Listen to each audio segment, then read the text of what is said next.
அனைத்து தளங்களிலும் தமிழ்நாடு மக்கள் என்ன எதிர்பார்க்கிறார்கள் என்பதை 125 தீர்மானங்களாக வரையறுத்திருக்கிறோம். அந்த தீர்மானங்களில் மிகவும் முக்கியத்துவம் வாய்ந்த தீர்மானம் மாநில சுயாட்சியை ஓங்கி உரத்து முழங்குவது என்பதாகும்.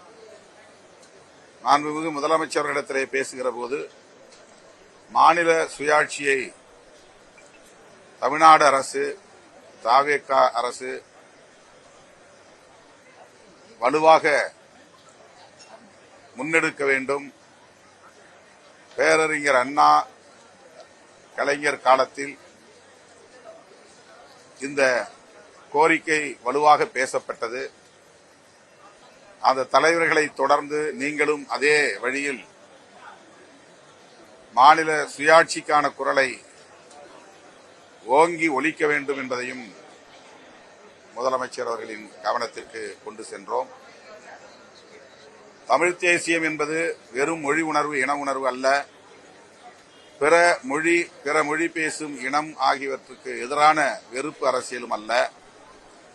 சாதி ஒழிப்பு, மதச்சார்பின்மை, மாநில சுயாட்சி, அகில இந்திய அளவில் தேசிய இனங்களின் ஐக்கியம் ஆகியவற்றை முன்னிறுத்துவதுதான் என்பதை உணர்த்தும் மாநாடாக இந்த மாநாடு ஒருங்கிணைக்கப்பட்டிருந்த நிலையில் அந்த மாநாட்டிலே நிறைவேற்றப்பட்ட தீர்மானங்களை முதலமைச்சரின் கவனத்திற்கு கொண்டு சென்றிருக்கிறோம்.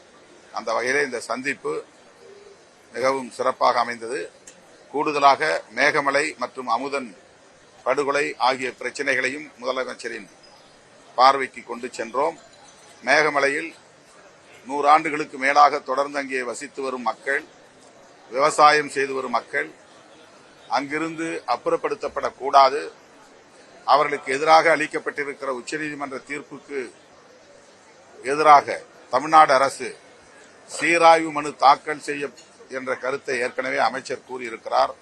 சட்டத்துறை அமைச்சர் திரு மாண்புமிகு நிர்மல்குமார் அவர்கள் கூறியிருக்கிறார். அதனை முதலமைச்சரின் கவனத்திற்கு கொண்டு சென்றோம். காலதாமதம் இல்லாமல் சீராய்வு மனுவை உடனடியாக தாக்கல் செய்ய வேண்டும், அந்த மக்களுக்கு உரிய நீதியை பெற்றுத்தர வேண்டும் என்பதையும் முதலமைச்சருக்கு எடுத்து சொல்லியிருக்கிறோம்.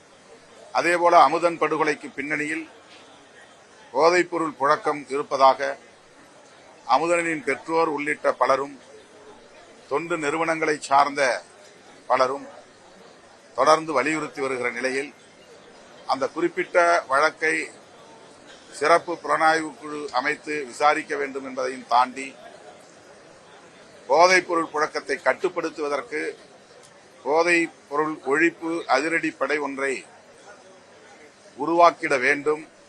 அதற்கு முதலமைச்சரின் கூடுதல் கவனம் தேவை என்பதையும் விடுதலை சிறுத்தைகள் கட்சியின் சார்பிலே முன்வைத்திருக்கிறோம்.